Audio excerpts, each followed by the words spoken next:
Jemaat dan sahabat yang dikasihi Tuhan Yesus Kristus, salam jumpa di hari yang penuh berkat yang Tuhan anugerahkan kepada kita. Harapan saya, kita semua dalam keadaan baik dan sehat. Sebelum kita mendengarkan firman Tuhan hari ini, marilah kita berdoa. Damai sejahtera Allah yang melampaui segala akal, itulah yang memelihara hati dan pikiranmu di dalam Kristus Yesus Tuhan kita. Amin. Firman Tuhan bagi kita hari ini tertulis dari kitab 2 Korintus pasal 4 ayat 7. Tetapi harta ini kami punyai dalam bejana tanah liat, supaya nyata bahwa kekuatan yang melimpah-limpah itu berasal dari Allah, bukan dari diri kami. Demikian firman Tuhan. Kekayaan seorang hamba Tuhan atau pelayan adalah pelayanan yang Tuhan berikan kepadanya. Pelayanan yang dimaksud tentunya pelayanan pemberitaan tentang Injil Yesus Kristus. Dalam tugas pelayanan itu, seorang hamba tentunya harus melayani dengan takut akan Tuhan, rendah hati, taat dan setia, serta mengikuti tugas panggilan sampai pada akhir kehidupannya. Rasul Paulus menggambarkan dirinya sebagai hamba Tuhan dengan istilah bejana tanah liat.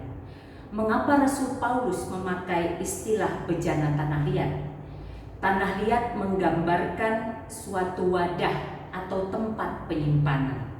Tugas pelayanan yang Tuhan berikan kepada seorang hamba digambarkan sebagai kekayaan yang tersimpan dalam bejana tanah liat tersebut.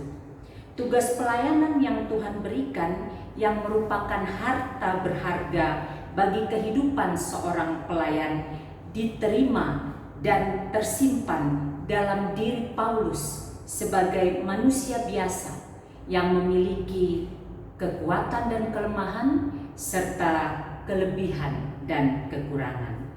Dengan menyadari keberadaan dirinya dengan segala keterbatasannya, Paulus mau seutuhnya berserah, berharap dan percaya hanya kepada Tuhan yang memberikan tugas pelayanan tersebut.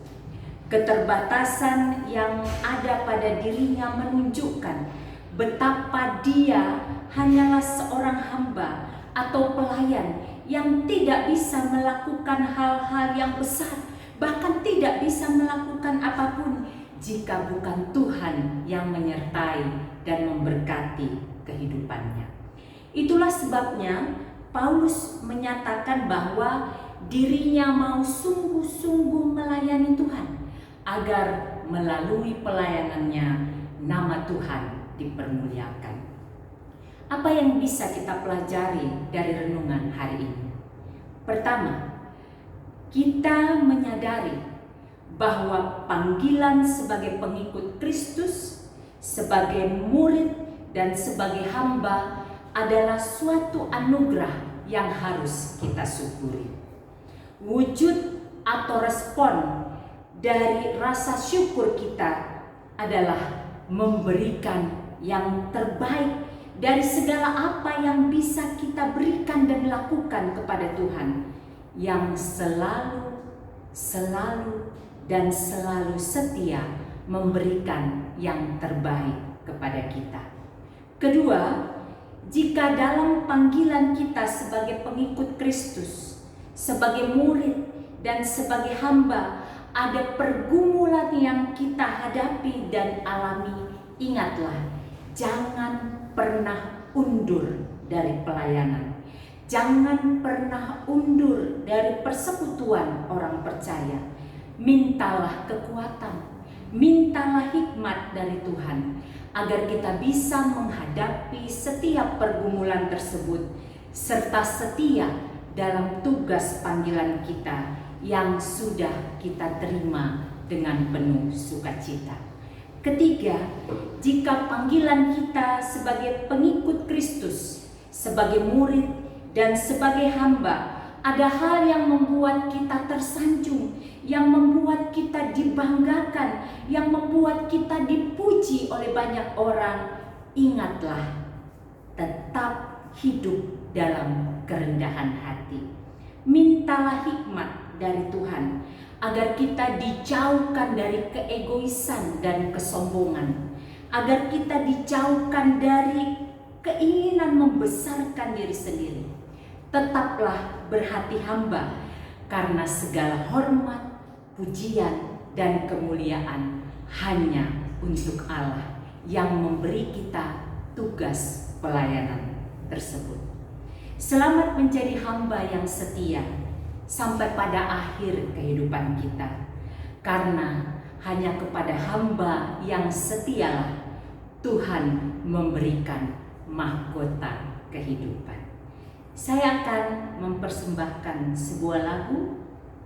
Kiranya lagu ini memotivasi kita untuk semakin melayani Tuhan dengan segenap hati, pikiran, tenaga, waktu kita.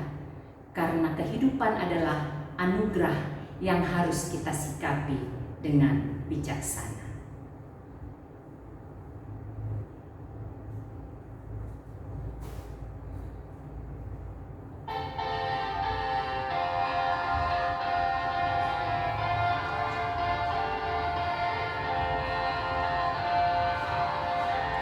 Marilah ikut melayani orang berkeluh,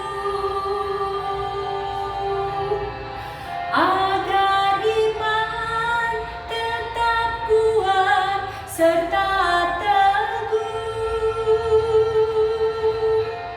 Itulah tugas pelayanan juga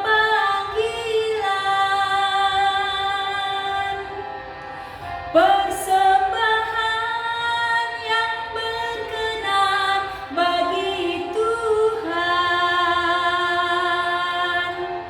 Ibadah sejati jadikanlah persembahan.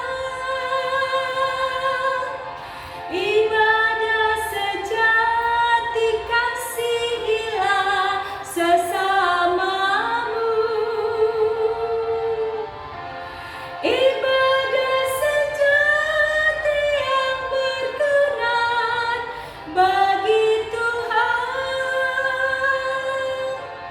Jujur dan tulus, ibadah murni bagi Tuhan. Marilah kita berdoa.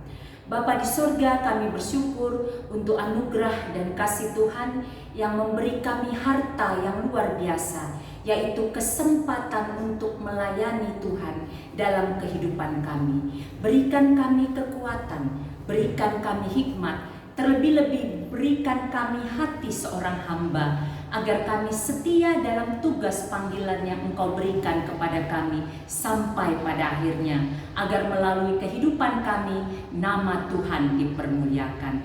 Terima kasih Bapa, di dalam nama Yesus kami bersyukur dan berdoa. Amin. Selamat beraktivitas, sehat, semangat, dan sukacita senantiasa di dalam penyertaan Tuhan. Tuhan Yesus memberkati.